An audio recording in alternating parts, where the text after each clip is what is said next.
Hello, everyone, and thank you for joining my presentation titled Toward a Literary Map of Peru, Mapping Sites in Vargas Llosa's Novels. My name is Ariana, and I've been working at Wolfram for about 4 years.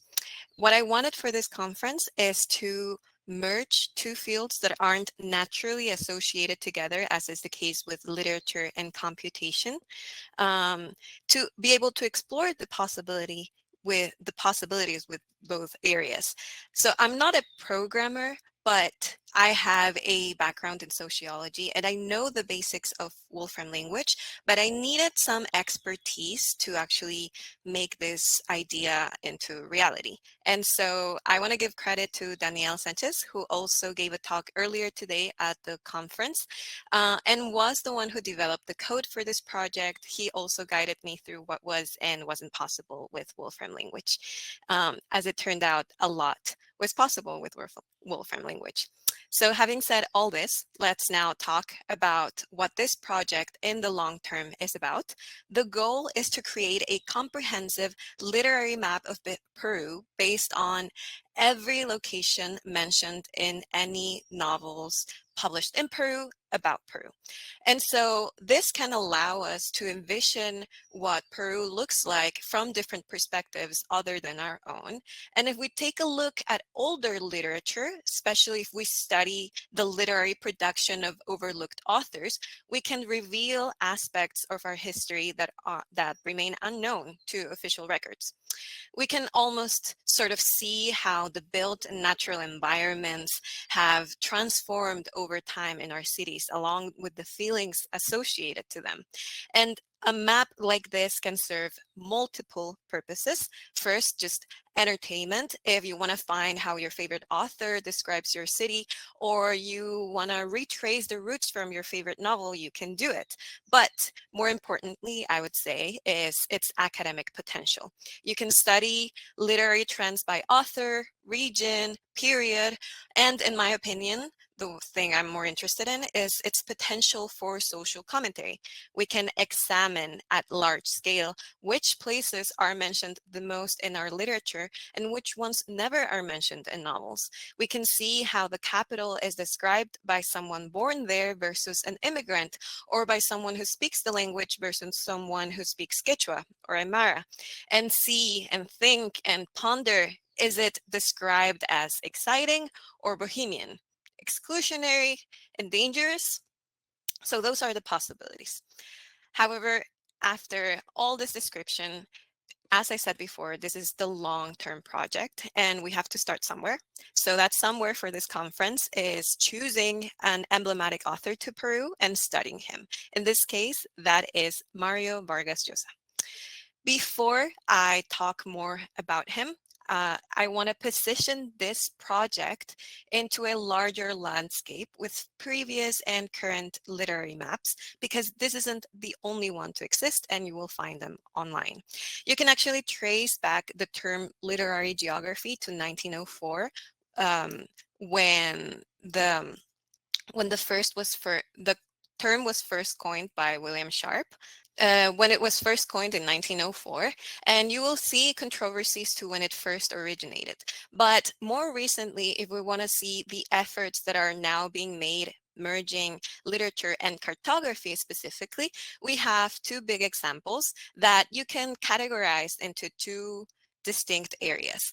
One type of map that's more academically rigorous, and this is the case for the example on the left here, mapping that's a literary atlas of Europe.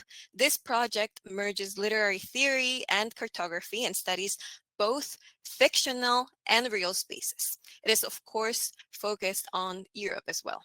And then you have other maps that are more oriented to things like tourism, and you will find many of those in different cities. You have one for Lima, the capital of Peru, but the little note to make here is that this map just takes emblematic places in the center of Lima and joins them with emblematic references and quotes in our literary production. So it's not that comprehensive. And what we want to do is to be able to have as many entries as possible to create a vivid description of these places. And we also want to focus only on real spaces and not fictional. To do this and to understand literary production in Peru, we have to position it within its historical and geographical context. So before 1960, Latin America was, the literature wasn't as we know it today. It was fragmented in the sense that very rarely did people read authors from outside their own borders if they weren't European or US novels. So this means that Chileans would read Chilean authors, Colombians would read Colombian authors, and so on and so forth. There wasn't really a cross-border readership outside of classrooms, okay? And on the other hand, the national literature, our literary fathers, mainly were made up of the writings of conquistadors, missionaries, and their Spanish descendants.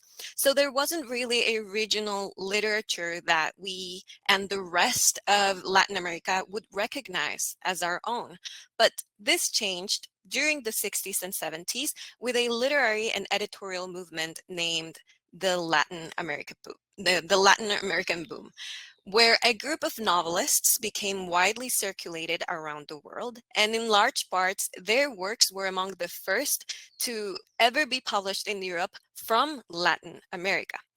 Now, it is worth mentioning that the movement drew much criticism even back in the 1970s for different reasons, but one of those reasons was that it wasn't so organic. It was more so a deliberate course of action taken by publishers in Spain to propel Latin American writing into new markets.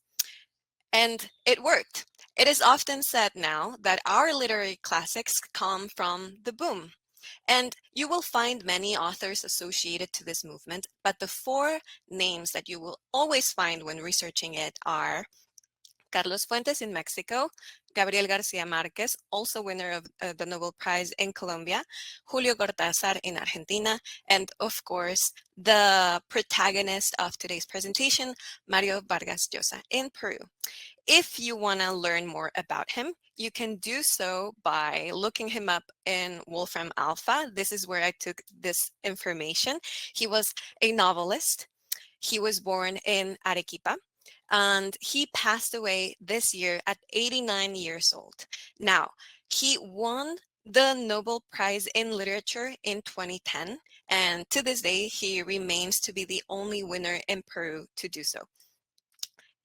Amongst his literary production, you will find 20 novels, but since we are working on a literary map of Peru, we only want to focus on the novels that are either set in or referencing Peru. And this leaves us with 17 novels.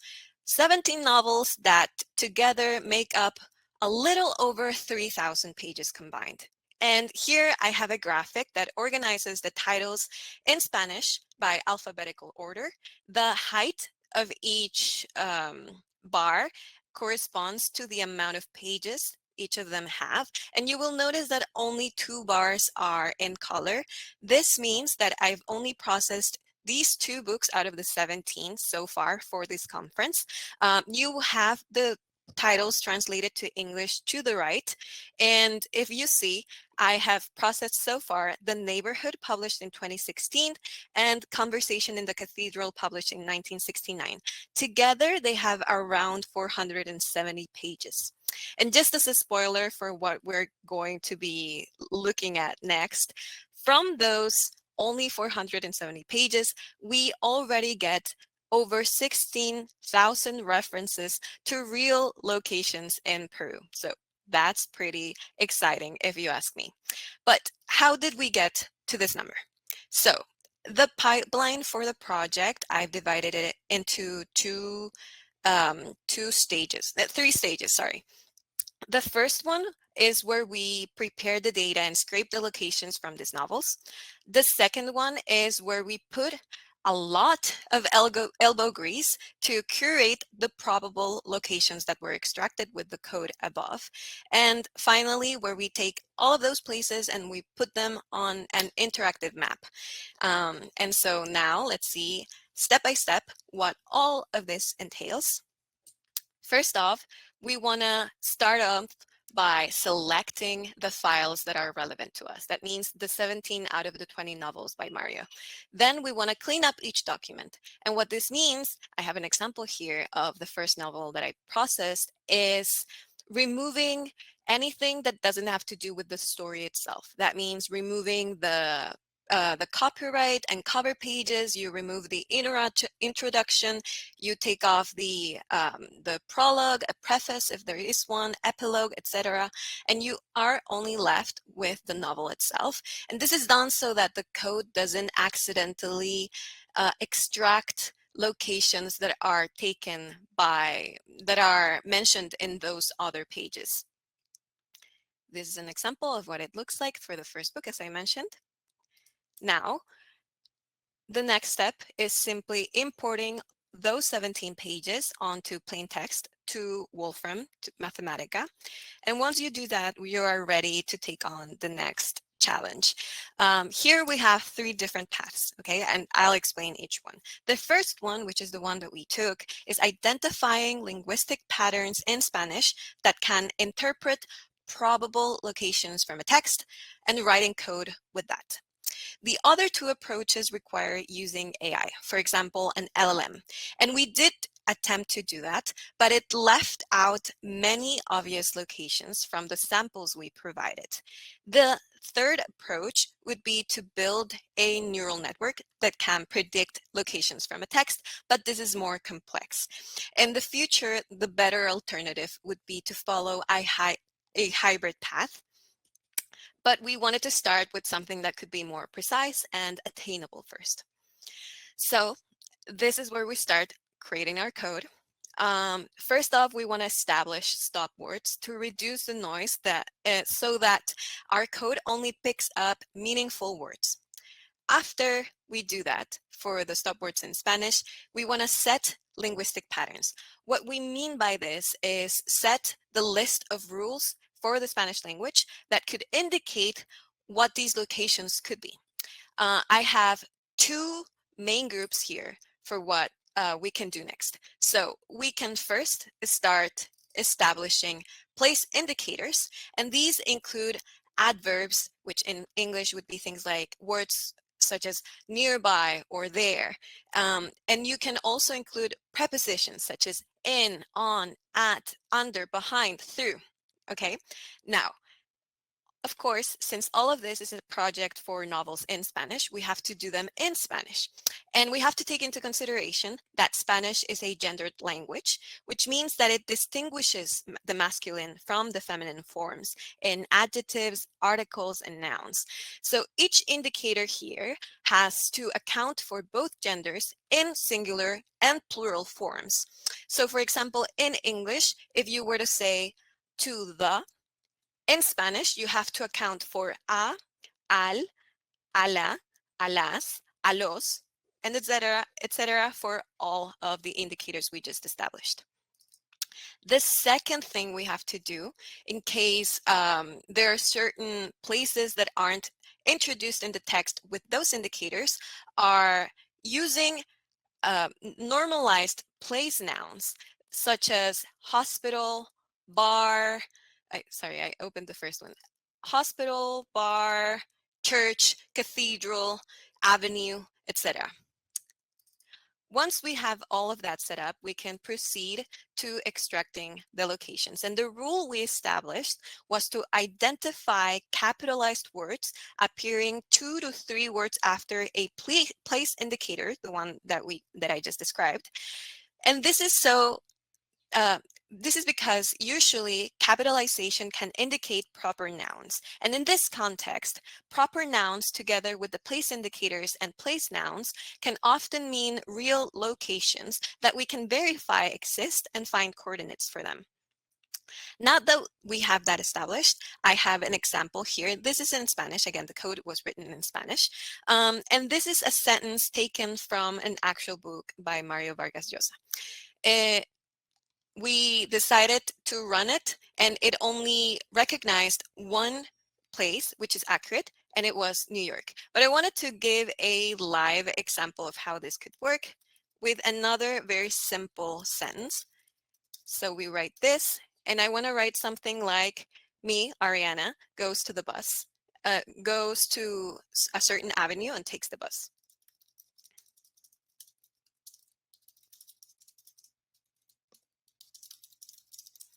So when we run this, oh, sorry, when we run this, let's see, juntos. Oop, extract locations. Okay, it's not currently working, but it did work previously, and what it did was that it not only took up Avenida Argentina, but it also normalized the abbreviation here, AV, to Avenue. So that's what it should be doing right now. That's what it's done for the whole of the project. When we do that, we are left with this result of places that I've organized here in a word cloud.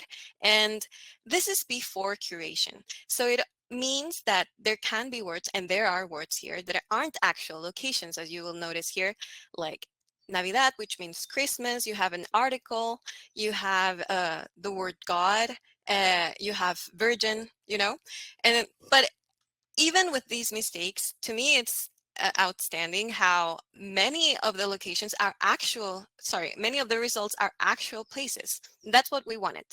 When we have all of that, we proceed to curating the data. So first, we want to associate, again, the place or the probable place that was extracted to the sentence accompanying it. And once we have that, we want to interpret which of those places are actual Wolfram language entities. And if they are entities in our database, maybe we can find coordinates for them. Once we have all of that set, we want to flatten the data to prepare it for export, where we organize not just the place and the sentence, but also the book that the sentence belongs to. What we're left with is, from the 17 books, we have over 82,000 probable locations. Not all of them will be accurate, and that's what we're going to be reviewing next with the human review step. So from those 83,000, I've only processed, as I mentioned, 2 books, and those make up 16,000 entries that I had to review. And when I start the review process, I want to see 3 main things. I want to determine if the place is an actual place, if it's a valid place. I want to see if, and within that area, I want to see if that place is located in Peru. Then I want to see if the place is named correctly. And finally, I want to find the coordinate for that place, if Wolfram Language didn't already provide it. This is something that really amazes me, and it's that from the 16,000 entries that I reviewed, 10% were real places located in Peru. And that meant that 184 were unique locations with coordinates. This is where we go to our last stage, which is building the interactive interface. Something that I think is very unique to this project is that I don't only want to compile the references and quotes and fragments from books to the places, but I actually want to be able to provide a description of those places with the quotes. So what we did here was creating a prompt from which the LLM could take all of the quotes that we fed into it and generate a brief description of 1 to 2 sentences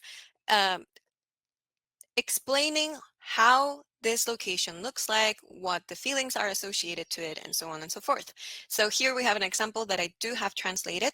Barrios Altos is it's a place in the center of Lima, and here it has taken from the book The Neighborhood, that references it a lot, that it's rich in cultural history, it's very associated to música criolla, and that even though it's filled with bohemian anecdotes, it also represents a setting marked by violence. And that is actually very accurate.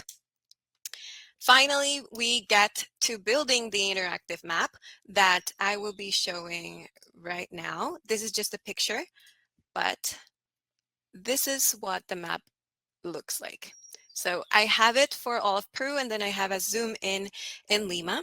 The idea is that when you hover, I'm gonna zoom it in a little bit. Okay. The idea is that when you hover over these red flags, you will be able to see the automated description made with the LLM and the references that fed that LLM. You have the amount of references in it, and then when you click on it, you will see the actual quotes for you to review. And you have that for all of these. So for example, this hospital was only mentioned once, so there isn't much that the LLM can do about that, but this school was referenced 4 times. We have some of these that broke, so that's something to review. And yeah, Lima, for example, I mean, Lima has been placed in the map as just one coordinate, but for the future, I would like for Lima to be like filled with the full polygon of of the city.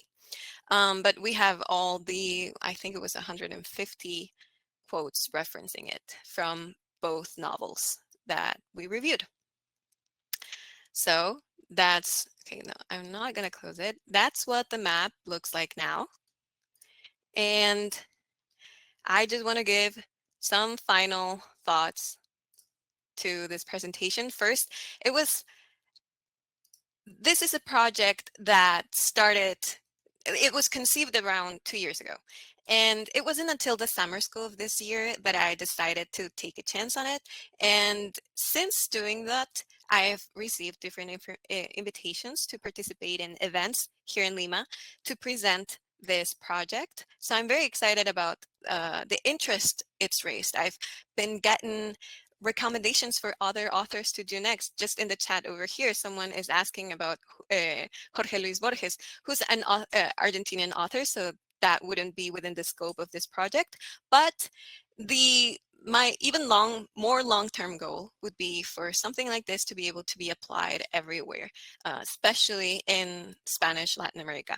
That would be very exciting. So final thoughts on Mario from the 2 books that I've been able to read. It is just incredible how only 470 pages could produce 16,000 references to locations. It created a very vivid description of Peru, specifically Lima, which was referenced the most.